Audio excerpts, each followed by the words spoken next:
தளபதி விஜயுடைய ஜனநாயகன் படம் இந்த தீபாவளிக்கு வெளியாக போகுது அப்படின்ற மாரி சொல்லியிருந்தாங்க. பட் அதுக்கப்புறம் ஒரு சில காரணங்களுக்காக இந்த படத்த அடுத்த வருஷம் பொங்கலுக்கு வந்து தள்ளி வச்சுட்டாங்க. அதாவது 2026 பொங்கலுக்கு தான் வந்து ஜனநாயகன் படம் வந்து ரிலீஸ் ஆக போகுது.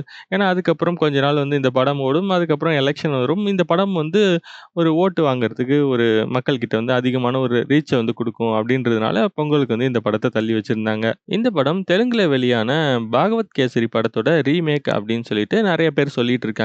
அதே மாரி இந்த படத்தோட புரொடியூசர் பாகவத் கேசரியோட ரீமேக் ரைட்ஸையும் வந்து வாங்கி வச்சிருக்காரு.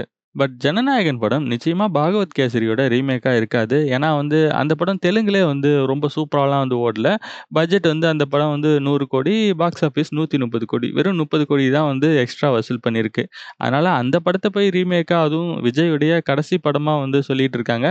பட் நிஜமா வந்து விஜய் வந்து எலக்ஷன் முடிஞ்சதுக்கப்புறம் மறுபடியும் இன்னொரு படம் நடிப்பாரு. பட் இப்போதைக்கு இதுதான் விஜயுடைய கடைசி படம் அப்படின்னு சொல்றாங்க. அதனால நிச்சயமா வந்து ஒரு ஹிட்டான படத்த தான் ரீமேக்கா இருந்தாலும் பண்ணுவாங்க. இப்ப இந்த ஜனநாயகன் படத்த பத்தின ஒரு சூப்பர் அப்டேட் வரப்போகுது அப்படின்ற மாரி வந்து ஒரு நியூஸ் கிடைச்சிருக்கு.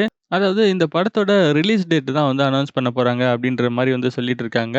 இந்த படம் மேபி ஜனவரி மாசம் 8 இல்ல 9 வெளியாகறதுக்கான வாய்ப்புகள் ரொம்பவே வந்து அதிகமா இருக்கு. ஏன்னா, இப்ப வர நெறைய படங்கள் வியாழக்கிழமை தான் வந்து ரிலீஸ் ஆகுது. அப்படி பார்க்கும்போது வந்து ஜனவரி 8ஆம் தேதி இந்த படம் ரிலீஸ் ஆகறதுக்கான வாய்ப்புகள் இருக்கு. சில பேர் வந்து 8 வந்து ராசி இல்லாத நம்பர் அப்படி இப்படின்லாம் வந்து சொல்லுவாங்க. அதனால 9ஆம் தேதி இந்த படம் வெளியாகறதுக்கும் வந்து வாய்ப்புகள் இருக்கு. அதாவது அடுத்த வருஷம் 8 இல்ல 9 இந்த 2 தேதிகள்ல தான் வந்து ஏதாவது ஒரு நாள்ல வந்து ஜனநாயகன் படம் ரிலீஸ் ஆக போகுது.